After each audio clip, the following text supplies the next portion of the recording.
Premier tour de la présidentielle au Sénégal, c'est bien sûr ce dimanche 24 février 2019. Ils sont environ 7 millions de Sénégalais à se rendre aux urnes ce dimanche pour le premier tour de la présidentielle.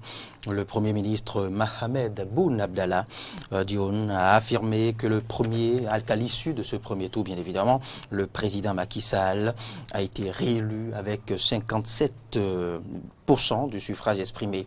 Pourquoi cette annonce précoce du Premier ministre? Pourquoi se substitue-t-il à l'institution qui est censée annoncer les grandes tendances et les résultats définitifs?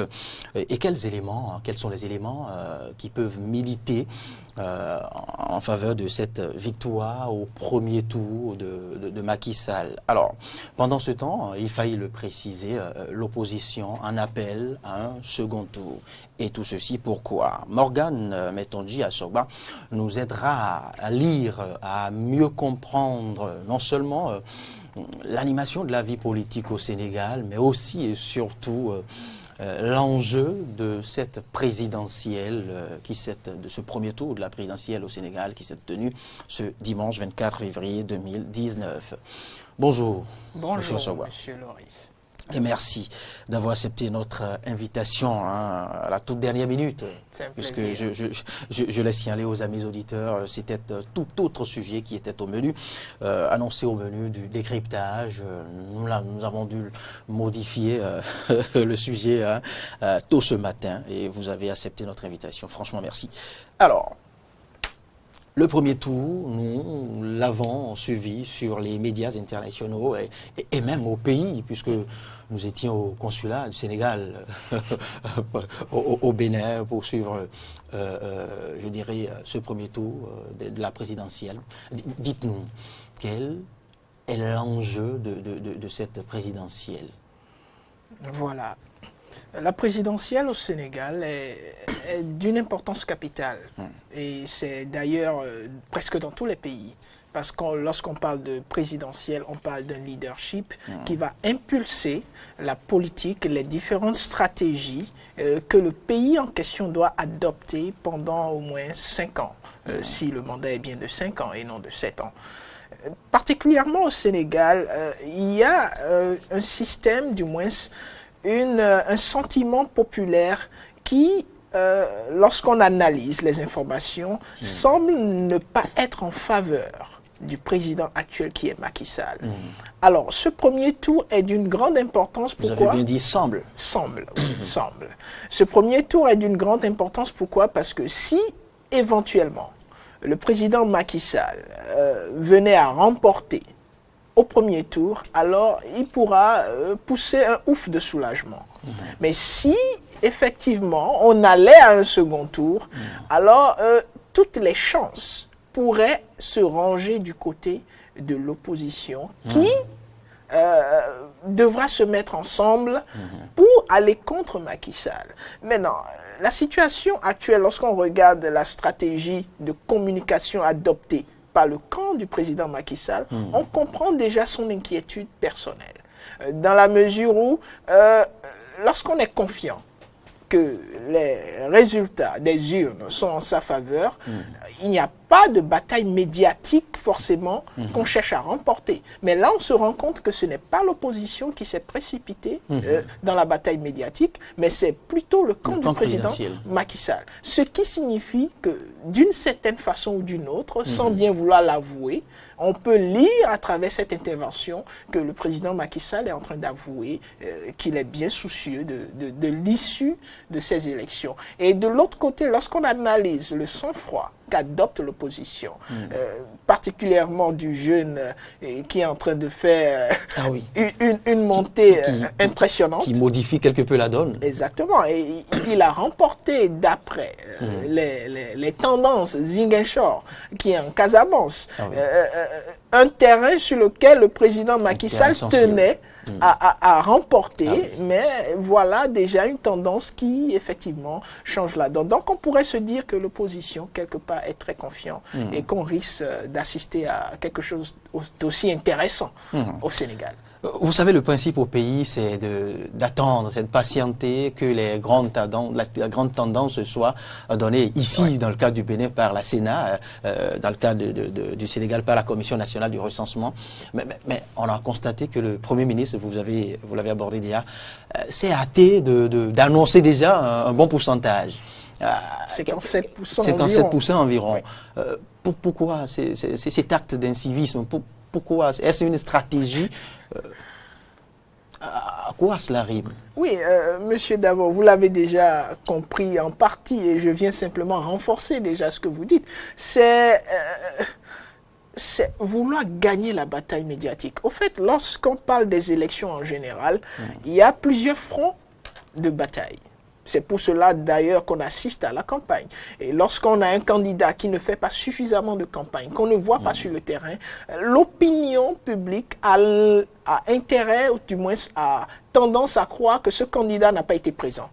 Mais lorsque le candidat, durant toute sa campagne, a pu être présent sur le terrain, on a vu des images, on a assisté à des interventions, on se dit, ben lui, au moins, il a fait campagne et il y a des possibilités qu'il gagne. Voilà que pratiquement tous les candidats impliqués dans ce développement présidentiel, dans cette campagne, du moins dans cette élection présidentielle, ont pu battre campagne normalement et se sont présentés aux élections tout en étant aussi confiants que cela. Et la seule chose qui expliquerait de façon plus ou moins plausible cette attitude d'incivisme du camp présidentiel, c'est justement la peur. Mais c'est plutôt du côté de l'opposition qu'on devrait lire cette peur. Oui, c'est compréhensible lorsqu'on voit déjà tout ce dont a subi le camp présidentiel les 2 dernières années. Il y a eu des situations de corruption, des situations de mauvaise gestion. L'histoire avec celui qui a été emprisonné, l'opposant qui est le maire Khalifa Sall, et le mécontentement. Peut-être le maire Khalifa Sall est coupable de quelque chose, mais il ne s'agit pas seulement du maire Khalifa Sall. Il s'agit de toute une population ou toute une partie de la population qui est derrière Khalifa Sall. Donc, dans l'attitude de maintenir la cohésion sociale, il faut dire que cette arrestation et cet emprisonnement de Khalifa Sall, quelque part, a frustré une bonne partie de son camp et qui ont manifesté leur mécontentement même dans le fonctionnement et dans l'appréciation des politiques développées par le camp du président Macky Sall. Ce qui fait que même de l'autre côté où on voit Ousmane Sonko, qui déjà est un fonctionnaire, lorsqu'on regarde, c'est un fonctionnaire qui a été victime, entre griffes, selon les informations, d'une injustice administrative qui est au Parlement, qui a dénoncé beaucoup de choses durant son temps à l'Assemblée nationale et aujourd'hui qui se détermine comme étant un patriote économique. Avant de nous intéresser au second tour, au probable second tour, parce que le camp Macky Sall ne l'entend pas de cette oreille, mais le camp présidentiel ne devrait normalement pas avoir autant peur, ne devrait pas pour autant être inquiété, parce que, vous savez, à la veille, dans les coulisses de cette présidentielle, on a constaté que le camp présidentiel a pris le soin de cisailler toutes les forces possibles qui pouvaient le perturber. Oui, on a constaté. Le constat peut être différent selon l'angle d'observation. Effectivement, lorsqu'on regarde... l'invalidation du dossier du fils de l'ancien président, oui, qui nous a valu tout le courroux et vous savez, toute la bourde de... C'est très bien que l'ancien président Wade ait compris que même la présence de son fils dans cette course à la présidentielle n'aurait pas changé grand-chose. Et c'est encore plus intéressant de constater que le peuple sénégalais a fait preuve d'une grande maturité en ne pensant même pas écouter cet appel de l'ancien président Wade. Un appel peu sage. Je vais dire un appel qui est contraire à toute la sagesse qu'un ancien président devrait avoir. Un ancien président devrait comprendre que ce qui est important dans un pays, c'est la stabilité, c'est la paix, afin que toute la société puisse éviter d'aller dans la violence. Mais son appel est un appel vraiment au fait, cela va en dehors, cela ne cadre pas. Il vient pour faire, avant de fermer cette parenthèse, il vient confirmer, je dirais, cette lecture que le peuple sénégalais a du président Wade, le peuple sénégalais qui pense que le président Wade aime plus son fils que la nation sénégalaise. Et oui, c'est dommage. Il est venu confirmer, c'est dommage. Je dirais, ses détracteurs. On va le dire, et c'est vraiment dommage dans ce cas-là. Alors, oui, je vous laisse poursuivre. Pour revenir à pourquoi cela, je disais que c'est un constat de façade.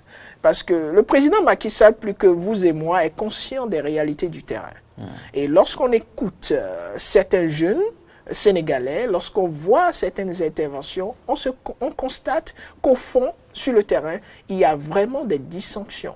Et lorsqu'on regarde aussi son ancien Premier ministre, un ancien Premier ministre qui faisait partie du PDS, qui est candidat, il s'agit de M. Madické Niang, qui est aussi candidat, on constate effectivement qu'il y a un sérieux problème au fond, et que le président Macky Sall ne saurait canaliser de façon administrative. Parce que vous savez, lorsque les personnes qui, à un certain moment, ont fait partie de votre équipe, se sentent frustrées, et que ce sont des personnes clés, ils ont une capacité d'influence qu'on ne peut pas négliger.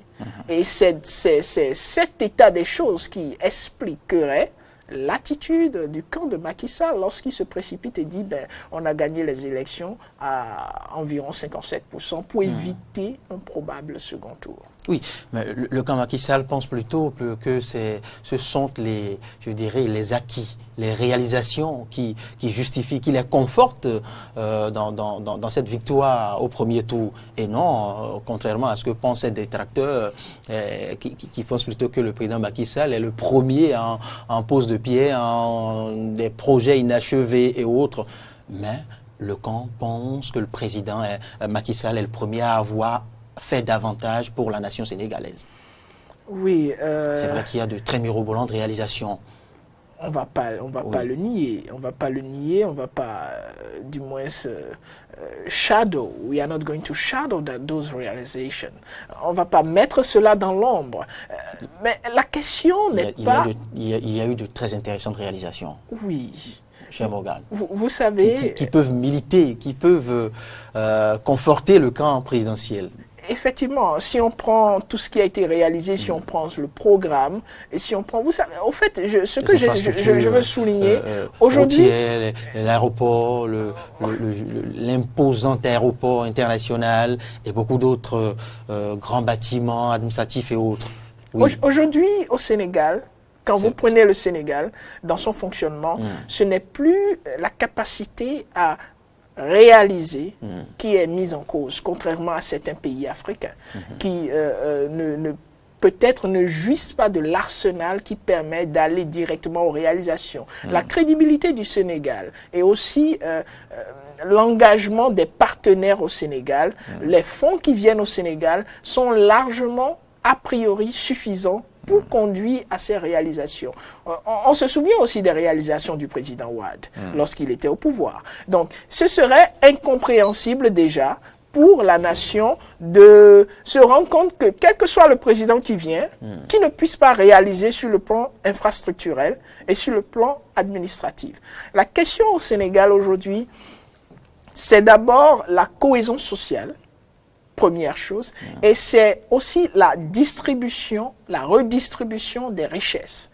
Les richesses semblent ne pas être redistribuées de la meilleure façon possible. C'est ce qui explique d'une certaine façon le mécontentement d'une bonne frange de la population.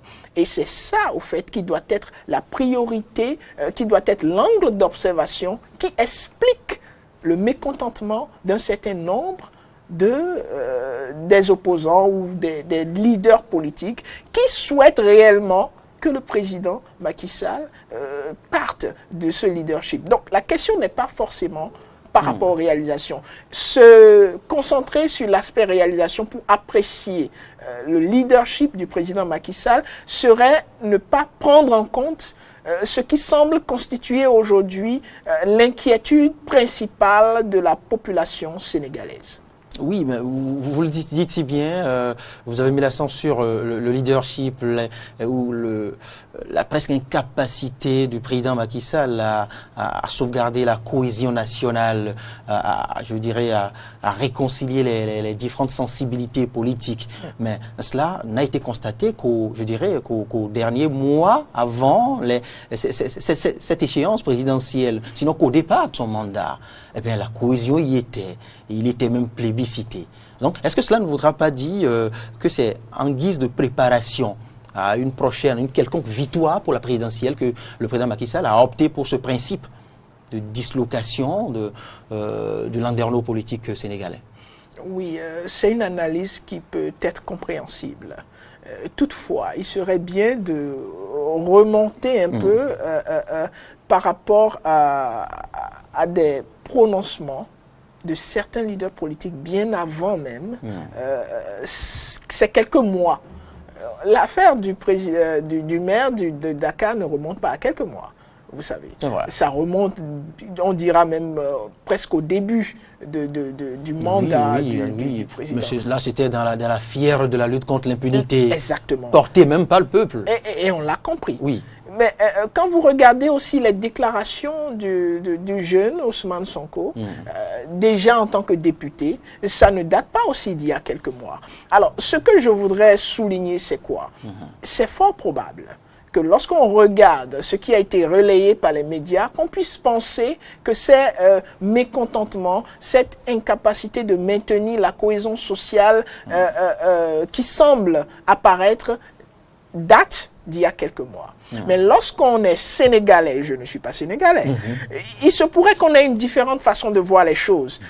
Parce que vous savez, ce qui est souvent mis en avant par les médias a une certaine véracité, mais les médias, même dans leur grande ingéniosité, n'ont pas la capacité de mettre en avant tout ce qui se passe concrètement. Et je souhaiterais croire dans mon analyse qu'il y avait bien des dissensions déjà qui existaient. Mais la seule façon de vérifier ces deux hypothèses que nous avançons ici, c'est l'issue des élections. Parce que, effectivement, si ce dysfonctionnement, cette censée incapacité date d'il y a quelques mois, le peuple sénégalais ne va pas céder et ne va pas laisser partir le président Macky Sall. Mais si éventuellement, cette dissension, cette capacité de maintenir la cohésion date d'il y a bien plus longtemps, je pense que la sanction va être très claire. Et on verra probablement le président Macky Sall céder son fauteuil.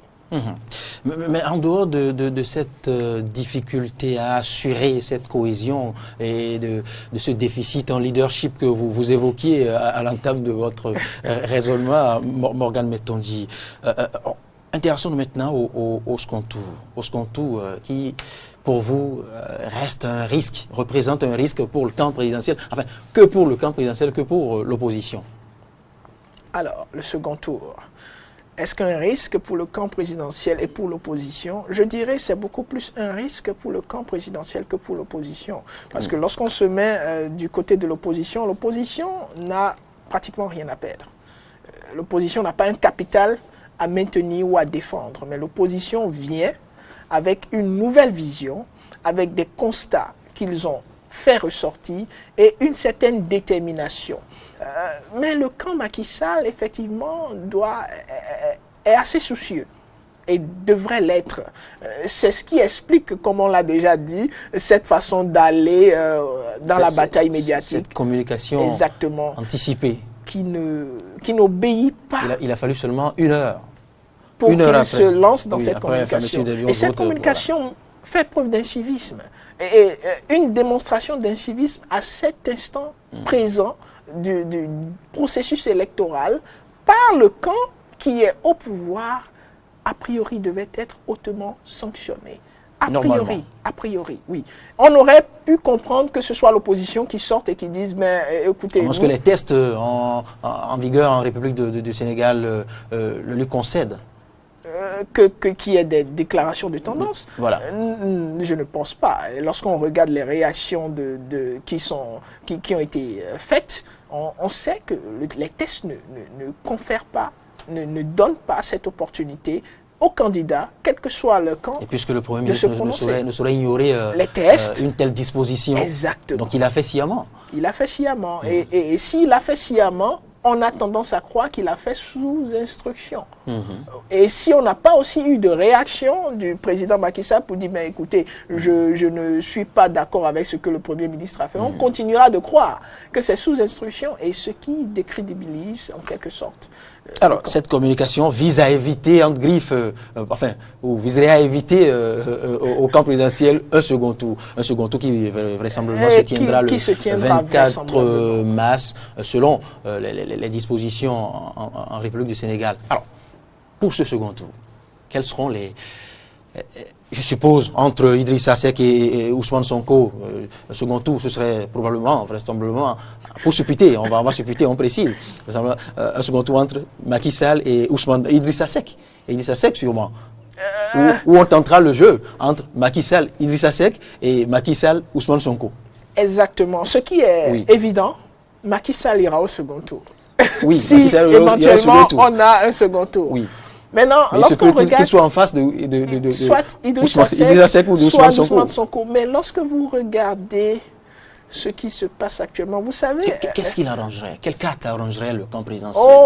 Ce serait bien pour Macky Sall d'aller contre Idrissa Seck, parce que Idrissa Seck n'est pas nouveau dans cette bataille, du moins ce système de campagne pour aller, cette course à la présidence. Il n'est pas nouveau. Donc, c'est un élément que Macky Sall, le président Macky Sall, pourrait prétendre maîtriser, vous savez. Mais si éventuellement... Qui pourrait avoir assez d'éléments, assez d'arguments. Exactement, pour se défendre, pour effectivement même contrôler, entre griffes, et gérer mieux. Mais lorsque vous verrez, il aura en face de lui quelqu'un comme Ousmane Sonko, je pense que... L'équation sera difficile face à Ousmane Sonko. Très difficile parce que c'est un élément nouveau. Et il a été prouvé, lorsqu'on observe le processus de campagne et d'élection dans différents pays, que le peuple a toujours tendance à vouloir essayer ce qui est nouveau, ce qui inspire.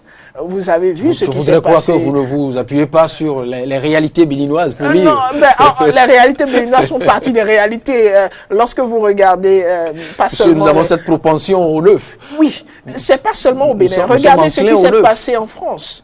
Regardez ce qui s'est passé en France lorsque le président... Le président actuel, Macron, a été élu. Macron, c'était du nouveau. Macron, c'était, on veut y croire, on veut croire que c'est possible.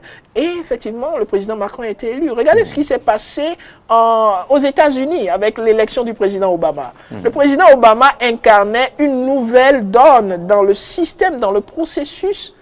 Aux États-Unis, on n'avait jamais vu un président noir. On n'avait jamais vu quelqu'un d'aussi jeune, en griffe. Donc, il incarnait tout ce que le peuple n'avait pas encore expérimenté. Donc, il a facilement pu accéder. Donc, on a tendance à croire qu'Ousmane Sonko est assez galvanisé et représente cette nouvelle donne dans l'équation qui pourrait recevoir beaucoup de soutien du peuple. Mais à lire les premières tendances pour le moment, la carte Macky Sall, Idrissa Seck se dessine plus nettement que la deuxième carte proposée Macky Sall, Ousmane Sonko. Oui, c'est compréhensible de penser ainsi, une fois de plus. Au fait, jusqu'à ce qu'on y aille à une déclaration officielle. Il faudrait faire très attention. Parce que certes, le candidat Macky Sall a beaucoup plus d'expérience dans le domaine politique, leadership politique, que le jeune Ousmane Sonko. C'est compréhensible sur ce point. Mais alors, qu'est-ce que veut le peuple? Est-ce que le peuple veut ceux qui ont l'expérience, ceux qu'ils ont déjà vu gérer et qui n'ont pas peut-être forcément comblé leurs attentes, ou le peuple est à la recherche d'une nouvelle donne, même si cette donne n'a pas l'expérience qu'on estime? Regardez ce qui s'est passé avec le président, l'élection de George Weah, qui avait, on a dit, il n'a pas l'expérience politique, mais pourtant il a défié toutes les statistiques et il est devenu président. J'ose croire que jusqu'à la proclamation de ces résultats, il serait difficile de pencher du côté du du candidat Idrissa Seck face, s'il y a un second tour, au président Macky Sall. Mais notre analyse, non seulement de ce qui se passe au Sénégal, mais aussi de ce qui s'est passé ailleurs, nous donne l'intention de pencher pour un second tour Macky Sall, Ousmane Sonko. Mais à lire, vous l'avez dit, vous avez tenté de me faire comprendre que les réalisations seules ne suffisent pas pour rempiler. Au Sénégal. Au Sénégal. Parce qu'ailleurs, ce serait suffisant. Oui, mais quels sont les autres éléments qui peuvent empêcher Macky Sall, une fois au second tour, d'être réélu? Alors, premier élément qui nous vient en tête, c'est la redistribution de la valeur ajoutée. Vous savez, le Sénégal, lorsqu'on prend l'Afrique de l'Ouest, fait partie de ces pays où on est tenté de dire que le niveau de vie est suffisamment... Une réalité pas seulement propre au Sénégal, mais je dirais commune à presque tous les pays africains. C'est-à-dire, comme vous dites, une réalité. Non, mais en fait, vous avez d'une certaine façon raison, mais particulièrement au Sénégal, on a l'impression que le niveau de vie est pas dans le sens de la cherté, mais dans le sens de ce que devrait être le quotidien. Mais pas le plus critique non plus sur le continent. Oui, pas le plus critique. Vous savez, il faut toujours analyser par rapport au contexte et par rapport aux sentiments du peuple. Lorsque vous regardez, lorsque vous regardez le contexte sénégalais, le Sénégalais ne va pas se soucier de savoir si on mange mieux au Ghana ou si la richesse est mieux distribuée au Ghana ou au Bénin que chez lui. Non, lui, il se dit, le Sénégal a des capacités, mais le Sénégal a une économie qui semble s'améliorer au jour le jour. Mais moi, le Sénégalais lambda, j'ai l'impression que rien ne s'améliore pour moi. C'est ce qu'il va penser. Mais la redistribution des ressources dont vous parlez ne devrait pas seulement se mesurer, je dirais, au quotidien, comme on se plaît à le dire au Bénin, au panier de la ménagère, mais aussi aux réalisations. Oui, c'est justement là la grande difficulté de nos leaders actuellement. Vous savez, c'est par rapport au panier de la ménagère que le citoyen lambda apprécie l'économie. Même lorsque vous avez des indices, ce qui sont les indicateurs actuellement que la communauté internationale apprécie, que la plupart des analystes utilisent pour déterminer si l'économie d'un pays avance ou recule, lorsque vous regardez ces indicateurs, parfois les indicateurs vous montreront que effectivement l'économie du pays évolue. Mais lorsque cette évolution n'est pas ressentie dans le panier de la ménagère, n'est pas ressenti au niveau du citoyen lambda qui est normalement l'expression, c'est lui qui va aux élections, c'est lui qui vote et c'est son vote qui est compté, alors le citoyen va toujours se sentir lésé et risque fortement ne pas renouveler sa confiance. Parce que c'est un point non négociable pour le citoyen. Le citoyen est conscient, oui, il y a des constructions de routes, il y a la renommée du pays qui est appréciée dehors, mais est-ce que moi, citoyen, j'arrive, mon quotidien est amélioré? C'est une question sur laquelle la plupart des leaderships va se concentrer pour redistribuer à sa juste valeur les richesses qui entrent dans le pays. Très bien. Vous avez dit plusieurs éléments. Ça, c'est entre autres. Voilà. L'autre élément. La mauvaise distribution ou des redistribution des richesses. Je ne vais pas dire mauvaise, hein, je vais dire juste l'inadéquation de cette redistribution. Parce que si on dit mauvaise, je pense que le président Macky Sall. Redistribution relative. Voilà, relative. Il va nous demander des explications. Alors, quels autres éléments? Alors, autre élément, nous l'avons déjà abordé, on va parler de la cohésion. La cohésion qui est capitale. C'est-à-dire même lorsque ce n'est pas bien redistribué, mais si vous arrivez quand même à maintenir la cohésion, à montrer au peuple que vous êtes intéressé par la paix et à faire en sorte que les leaders politiques, ceux qui ont l'influence, ceux qui du moins portent la crédibilité de ce peuple-là, qu'il soit avec vous, qu'il soit à même d'expliquer au peuple qu'il ne s'agit pas d'un refus de redistribuer appropriément la richesse, mais que le contexte en réalité ne permet pas ou ne permettrait pas que cette redistribution effective soit ressentie par tout le monde tout de suite, mais que ce sera progressif. Lorsque vous avez réussi à faire cela, ben, vous avez du moins la paix. Donc, vous parlez aussi, là aussi, j'ai un petit mot à placer. Vous savez, dans le contexte démocratique, il est un peu délicat ou difficile d'apprécier cette cohésion dont vous parlez, Morgane Datondier, parce que, vous savez, quelle que soit la volonté du chef de l'État au pouvoir, il y a toujours le camp d'en face, le camp de l'opposition qui lit autrement les réalisations, qui lit autrement les différents actes posés par le président au pouvoir. Et là aussi, il faudra en tenir compte et ne pas lire, ne pas apprécier rien qu'aux mots, les cris et autres manifestations du camp d'en face pour pouvoir déjà décréter voilà, qu'il règne une atmosphère, qu'il règne une mauvaise cohésion dans tel ou tel État. Oui, déjà je voudrais vous rappeler, du moins souligner, que l'absence de cohésion ne s'apprécie pas à l'opposition. Je pense que c'est une erreur que nous faisons souvent, et surtout en Afrique, lorsqu'on voit qu'il y a un opposant, on se dit, ben, dis donc, c'est la guerre. Non, l'opposition est a priori là pour vous donner une lecture différente qui permet d'enrichir déjà la lecture que vous-même vous faites, le travail que vous faites en tant que parti au pouvoir. Et nous avons des oppositions en Afrique qui arrivent à jouer correctement ce rôle. Et lorsque vous regardez même l'opposition du Sénégal dont on parle, l'opposition quand même sénégalaise n'est pas dans une dynamique de ben écoutez, tout ce que vous faites c'est mauvais. On se rend compte que l'opposition sénégalaise, en parlant de ce qui est mauvais, amène des statistiques, fait ressortir des statistiques et contribue réellement à donner des idées qui pourraient être utilisées qualitativement. Exactement à la gestion. Le problème se pose... Et non à travers une dynamique revancharde. Exactement. Et le problème se pose lorsque le parti, du moins le leadership, ne prend pas en compte ces idées pour améliorer sa gestion. Mais lorsque c'est pris en compte, vous allez constater que ça va, du moins les choses évoluent. On prendra l'exemple de l'Afrique du Sud avec l'opposition dirigée par Malema qui a longtemps parlé de la redistribution des terres. Et aujourd'hui, c'est quelque chose qui semble être effectif en Afrique du Sud. Mais pour revenir à Dakar, au Sénégal, je dirais que cette absence de cohésion devrait s'apprécier déjà par rapport aux frustrations.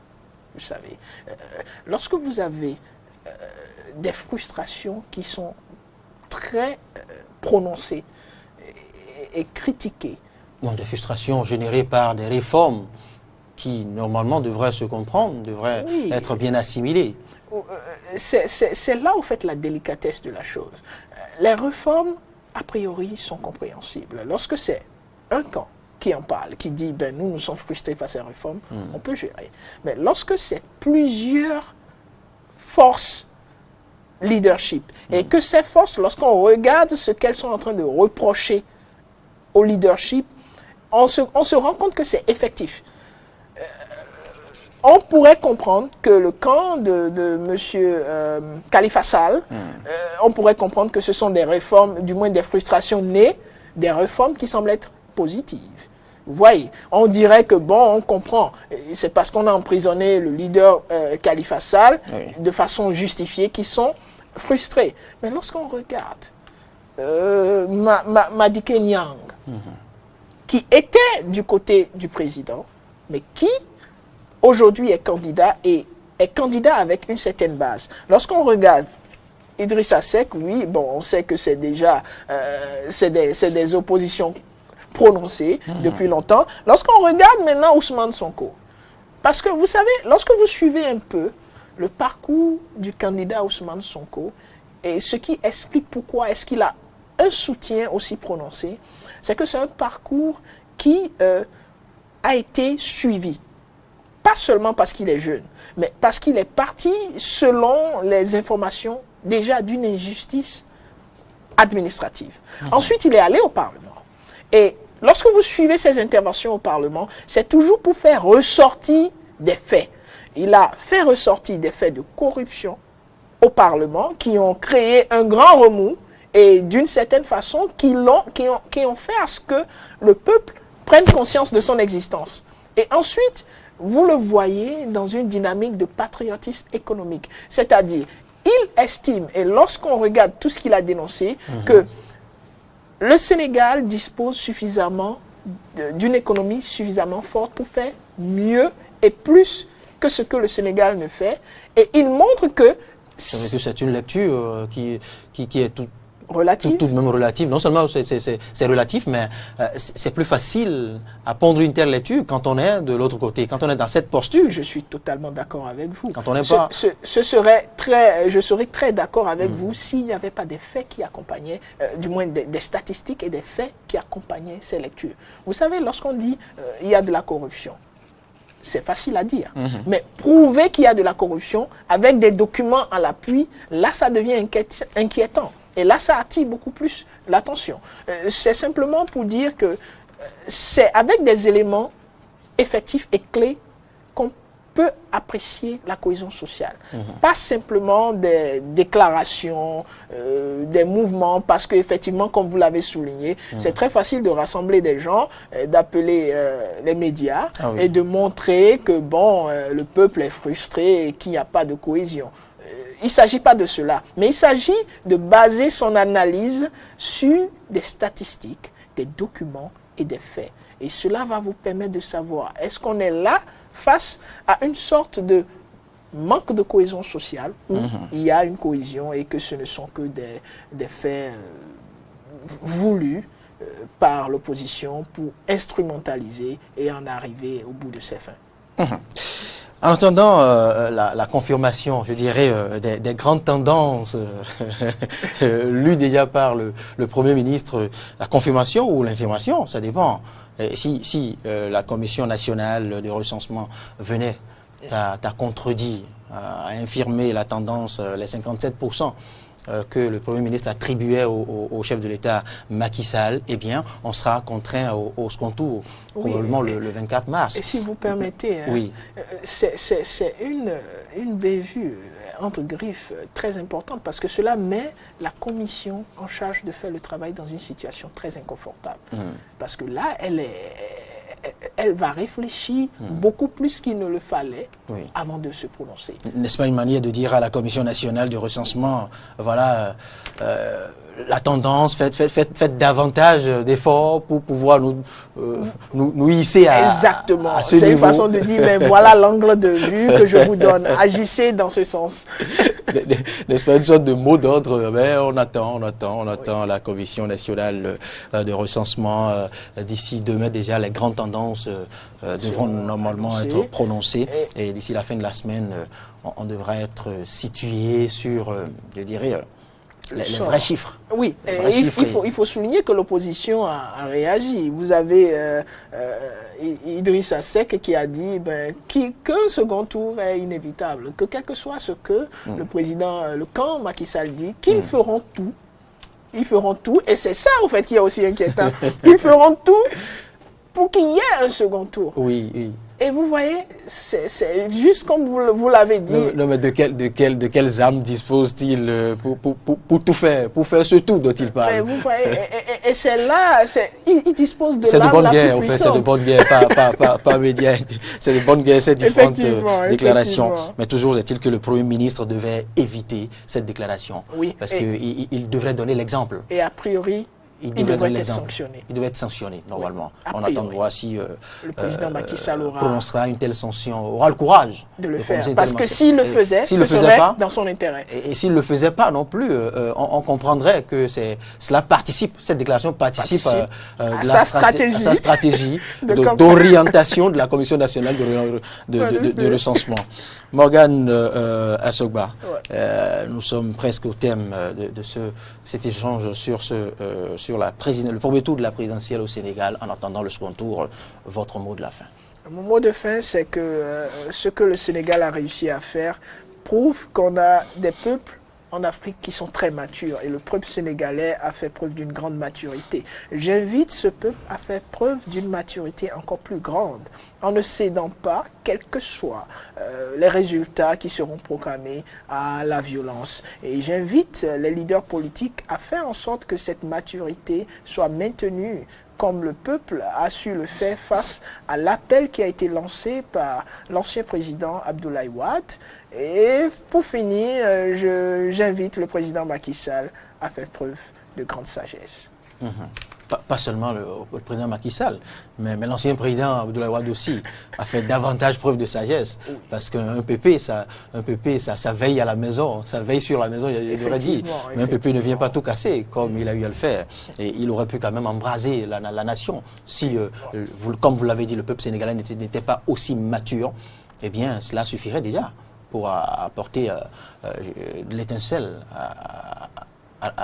je dirais, au brasier, sinon à la petite flamme. Oui. Et vous voyez, c'est cette leçon que nous devrions tirer. Oui. C'est le ton de maturité du peuple. À ne pas suivre forcément ce qu'un leader politique, quel que soit son pouvoir, quel que soit ce qu'il a pu faire. On comprend cette fibre paternelle exprimée par le président Abdoulaye Wade, mais il s'agit là de la paix. Il s'agit là d'une période sensible. Très sensible. Et quand on en vient avec ce charisme, avec ce poids, je veux dire, ce parcours à donner, à lancer un tel appel aussi bas, eh bien, cela laisse réfléchir. Merci Morgane pour la disponibilité, merci pour votre lecture. On n'a pas daigné accorder davantage de créneaux à cette baude, à cette bévue de l'ancien président, sinon on aurait pu y accorder une tribune, mais je me suis dit qu'il ne fallait pas davantage creuser cela parce que c'était une période sensible comme celle que nous passons ici au Bénin actuellement, et dans de pareilles situations, dans de pareilles périodes, il fallait opter pour les concepts qui peuvent d'apaisement, de consolidation de la paix, de la sauvegarde, de la quiétude, et c'est ce à quoi on appelle tant les peuples, tant les citoyens béninois que les citoyens sénégalais qui vont devoir attendre encore demain pour déjà commencer à vivre les premières grandes tendances, autre que ce qu'a annoncé le Premier ministre, parce que le Premier ministre n'est pas l'instance adéquate pour annoncer les grandes tendances. Ça, je crois bien. C'est bien la Commission nationale du recensement dans ce pays qui devrait annoncer les grandes tendances. Et si vous permettez, ayons une pensée pour notre voisin d'à côté, le Nigeria, qui aussi est en train de vivre quelque chose comparable, mais sinon, je vais dire moins appréciable à cause des violences. Des échauffourées. Donc prions, soyons de tout cœur avec eux. Et ça aussi, on va devoir y revenir. On va devoir y revenir parce que dans certaines villes du Nigeria, le River State par exemple, l'élection a semblé bien se dérouler, mais on a noté des tirs nourris dans d'autres villes. Ça, franchement, des urnes brûlées. Des urnes brûlées, oui. Et déjà de nombreux blessés et des morts. Et c'est juste à côté. C'est juste à côté. Tout près de nous. On se doit de ne pas jouer à l'indifférent. Exactement. Ah oui, parce que c'est pas si loin. C'est pas du tout loin en fait. C'est pas du tout loin. Allez, merci Morgane. Je vous en prie.